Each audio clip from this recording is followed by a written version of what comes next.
2001년의 미국. 길을 걷던 S씨와 그의 친구들은 처음 보는 폐가를 발견했다. 왠지 모를 호기심에 이끌려 그들은 폐가를 방문한다. 폐가를 탐방하던 도중 S씨의 친구 중 한 명이 숨겨진 지하 통로를 발견하고 지하 통로에 들어가 보게 된다. 하지만 어째 지하 통로의 끝은 보이지 않았고 내려가면 내려갈수록 기하급수적으로 온도가 상승하는 것이었다. 2분쯤 내려왔을까 어디선가 고통스러운 비명이 메아리처럼 울렸다. S씨와 친구들은 겁을 먹고 허겁지겁 지하 통로 위로 올라와 폐가를 빠져나갔다. 며칠 후 S씨와 그의 친구들이 다시 찾아갔는데 이미 폐가는 철거되고 없었다. K씨는 점쟁이로부터 자신이 초승달에 베어 죽는다는 예언을 들었다. 그는 허무맹랑한 말이라 웃어넘겼지만 며칠 후 밤길을 걷다가 난데없이 건물에서 떨어진 커다란 물건에 직격하여 즉사했다. 떨어진 물건은 거대한 거울로 무수히 깨져버린 파편들이 초승달을 비추고 있었다고 한다. 어느 날 트럼프 카드를 만지고 있던 A씨는 문득 누군가 자신을 보는 시선을 느꼈다. 시선의 근원지를 찾지 못했던 그는 기분 나빠하면서도 이내 자신이 들고 있던 패로 고개를 돌리는데 그의 손에 들린 4장의 킹 그림이 모두 그를 향해 있었다. 예로부터 전해져 내려오는 여우괴담은 단지 요괴의 장난이나 기묘한 경험담 등으로 전승되는 경우가 많다. 그러나 가끔 드물게 여우괴담은 스파이를 가려내는 일종의 테스트라는 이야기가 전해지는 경우도 있다.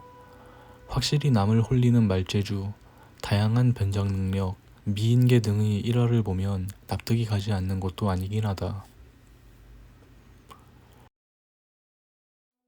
바닷가에 사는 소라 껍데기를 귀에 들이대면 청아하고 맑은 바다의 소리가 난다. 그러나 수많은 소라 껍데기들 중 드물게 비명소리가 들려오는 것들이 있다고 한다.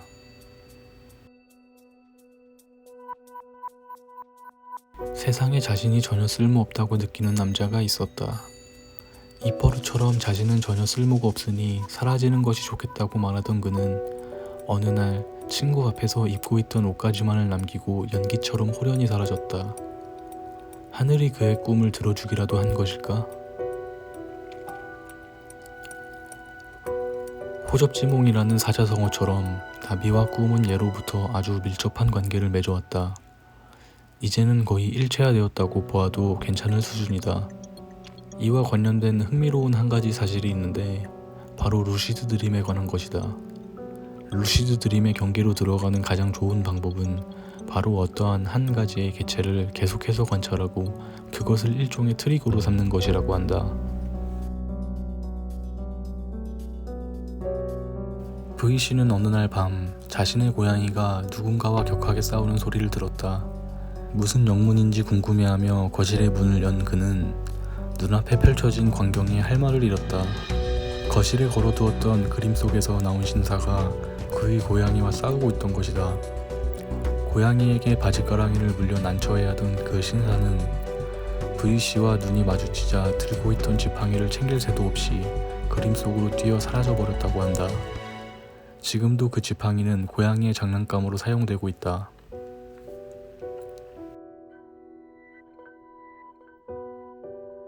여행을 마치고 돌아온 김씨는 카메라로 찍은 사진을 돌려보던 중 온몸에 소름이 돋는 것을 느꼈다. 절벽을 배경으로 하고 찍은 사진에 있을 리 없던 하얀 형체가 같이 찍혔기 때문이다. 사진 속의 하얀 형체는 신난다는 듯한 제스처를 취하고 있었다. 최면을 통해 그 사람의 잊혀진 과거나 전생을 볼 수 있다는 이야기는 잘 알려진 이야기다. 전혀 기억이 나지 않는 과거가 궁금했던 Y씨는 최면술사를 직업으로 하는 친구 A씨에게 찾아갔고 자신에게 최면을 걸어달라고 한다. 이내 최면 상태에 돌입한 Y씨. A씨가 Y씨에게 과거에 대해 묻자 Y씨는 다음과 같이 대답을 했다고 한다. 날개 달린 인간이 나를 밀쳤어.